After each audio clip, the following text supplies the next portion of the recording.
Hello friends, आप सभी को मेरा Ram Ram. Welcome back to my YouTube channel. तो कैसे हैं आप सब? आई होप कि आप सब बहुत अच्छे होंगे। तो अगर आप प्रयागराज से होंगे तो आपको पता होगा कल रात में प्रयागराज का मौसम बहुत ख़राब हो गया था। कल हमें सोने में देर हो गई थी। तो जब हम ऊपर आए लगभग 12 बजे लाइट भी चली गई थी, आंधी भी आ रही थी, बारिश भी हो रही थी, बिजली भी गरज रही थी, बहुत ज़्यादा मौसम ख़राब था। तो सुबह सुबह मैं रेडी होकर मंदिर आ गई थी। अनु के पापा यहाँ मंदिर की सफाई कर रहे थे क्योंकि यहाँ चूहे ने बड़ा परेशान कर रखा है। हमारे यहाँ का चूहा काजू और बादाम खाता है। जी हाँ, जब हम भोग लगाते वो जा सफ़ा चट करके भाग जाता है, इसलिए वो बहुत ढीठ हो गया था, जाता ही नहीं था। तो यहाँ मेरी सुबह की पूजा हो गई है समाप्त। मौसम भी चेंज हो रहा है, कभी धूप हो रही है, कभी बादल हो जा रहे हैं। तो मैं आ गई हूँ नीचे। यहाँ मैंने हनु के लिए दूध गर्म कर लिया है, पापा के लिए नाश्ता भी तैयार कर दिया है। तो पहले पीते हैं चाय, उसके बाद करते हैं खाने की तैयारी, क्योंकि हमें टिफ़िन भी भेजना है हॉस्पिटल, तो टाइम से खाना बनाना है। तो आज खाने में मैं बना रही हूँ फ्राई दाल, आलू और कोहड़ा की सब्ज़ी, रोटी और चावल। तो मैंने दाल बनने रख दी है, यहाँ सब्ज़ी भी मैंने छौंक दिया है, आलू कोहड़ा की सब्ज़ी। इसमें हम पुदीना और इमली का पानी भी डालते हैं, पर मैंने आज इमली का पानी नहीं डाला, मैंने सिर्फ पुदीना डाला था। तो जब सब्ज़ी पक जाती है तो हम इसमें पुदीना कट करके डालते। तो क्या आप कोहड़े की सब्ज़ी ऐसे ही बनाते हैं? यहाँ दाल हमारी पक गई थी, बस अब मैं जा रही हूँ इसे छौंकने। तो मैंने यहाँ घी गर्म होने रख दिया था। कोहड़ा की सब्ज़ी लगभग पक गई है, तो मैंने इसमें कटे हुए पुदीना डाल दिए हैं। बस थोड़ी देर ऑयल से पका दूंगी, फिर सब्ज़ी हमारी तैयार हो जाएगी। टेस्ट बहुत अच्छा लगता है, ये मैंने यहीं सीखा है। हमारे घर पे ऐसे नहीं बनता, नॉर्मली बनता है, पर यहाँ इसी तरह बनाया जाता है। तो यहाँ दाल का तड़का भी हो गया है तैयार। तो बस अब हमें दाल छौंकनी है, उसके बाद फटाफट खाना बनाकर करेंगे टिफ़िन पैक।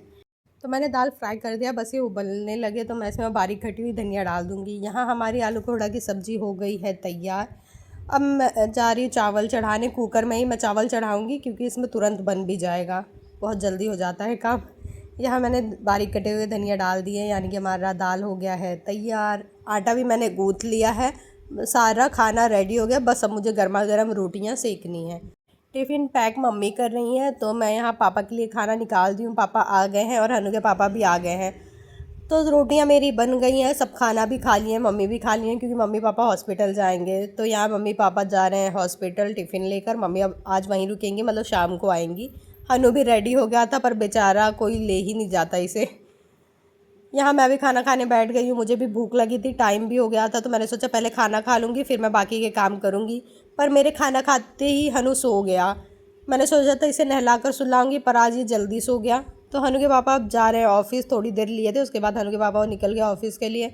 यहाँ मैंने सारे काम ख़त्म कर लिए थे, किचन साफ़ कर लिया था। अब मैं जा रही हूँ थोड़ी सी दही जमाने, जो कि मुझे आजकल रोज़ लगती है। और हमारे यहाँ दूध भी कुछ ज़्यादा ही बच जाता है, तो गर्मी के लिए ठीक है। रोज़ हमारे यहाँ हमेशा दही, घी, दूध सब मिल जाएगा, इस चीज़ों की कभी कमी नहीं होती यहाँ पर। तो अब ये थोड़ी ही देर में, मतलब 3-4 घंटे में तो दही जम के तैयार हो जाएगी। तो पहले घर का हुलिया थोड़ा सा कर लेते हैं सही। ये है मेरा घर। तो मैंने सारे काम ख़त्म कर लिए थे। हनु भी मेरा उठ गया था, जल्दी सोया था तो जल्दी उठ गया। ये लगभग 1:30 बजे जग गया था। उसके बाद हो गई थी हनु की मस्तियाँ शुरू। यहाँ मैंने हनु के लिए दूध ले लिया है।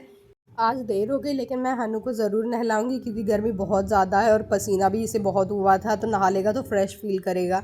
हनु नहाने से पहले ब्रश ज़रूर करता है, तो हनु ने ब्रश ले कर लिया था। नहाने के बाद मैंने उसे खाना भी खिला दिया। यहाँ हमारी चाय भी तैयार है, तो पीते हैं पहले चाय।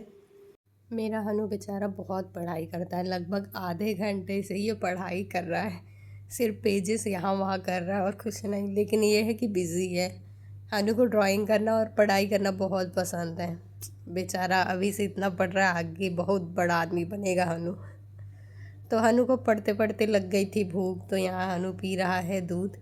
मैंने दोपहर में दही जमाई थी, वो भी अच्छी तरह तैयार हो गई है। अब इसे रखते हैं फ्रिज में, नहीं तो ये हो जाएगी खट्टी।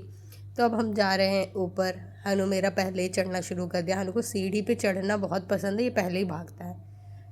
हो गई है शाम, मम्मी ने आज कपड़े धुले थे तो सब फैले हुए, हम आ गए हैं ऊपर। मैं पहले करूँगी पूजा, उसके बाद चलेंगे नीचे। तो यहाँ शाम की पूजा भी हो गई है समाप्त। यहाँ मैंने पापड़ तल लिए हैं। अब चलते हैं रात के भोजन की तैयारी करने। हनु आज दोपहर में जल्दी जगा था, तो इसे नींद आ गई। बेचारा खड़ा था, खड़े होकर ही सो रहा था, फिर मैंने इसे लिटाया। तो आज है सैटरडे, और सैटरडे को ज़्यादातर लोगों के घर खिचड़ी ज़रूर बनती है। तो मैं भी बना रही हूँ खिचड़ी, सॉरी तहरी। जी हाँ, इसे कहते हैं तहरी क्योंकि ये मसालेदार है। खिचड़ी तो सादी खिचड़ी होती है, ये मैंने यहाँ सीखा है। ये तहरी मैंने स्पेशली हनु के पापा से सीखी है। शादी के बाद जब उन्होंने फ़र्स्ट टाइम मुझे तहरी बनाकर खिलाई थी, मुझे बहुत पसंद आई थी। उसके बाद उन्होंने मुझे बताया कि ये इस तरह बनती है, तब से मैं बनाने लगी हूँ। उनको मेरे हाथ की तहरी पसंद है और मुझे उनके हाथ की तहरी पसंद है, लेकिन बनाना मुझे ही पड़ता है। वो हॉस्टल स्टूडेंट रह चुके हैं ना, तो कुछ चीज़ें अच्छी बन ही जाती है, फिर वो रेसिपी आगे तक चलती है। ये भी एक एक्सपेरिमेंट होगा और अच्छी बन गई। तो यहाँ हमारी तहरी हो गई है तैयार। पापा और मम्मी ऊपर वाले कमरे में खाना खा रहे हैं, हम भी खाना खाने बैठ गए हैं और लाइट भी चली गई है। जैसे हम बैठे वैसे ही लाइट चली गई। ये है दही जो कि गांव से आया है, नानी जी के घर से आई है ये लाल लाल दही। तो हमारे सारे काम हो गए हैं ख़त्म। हनु हमारा भी सो ही रहा है। तो अब चलते हैं ऊपर और करते हैं आज की वीडियो को समाप्त। कल है ख़ास दिन, मिलते हैं कल। आप सभी को मेरा राम राम।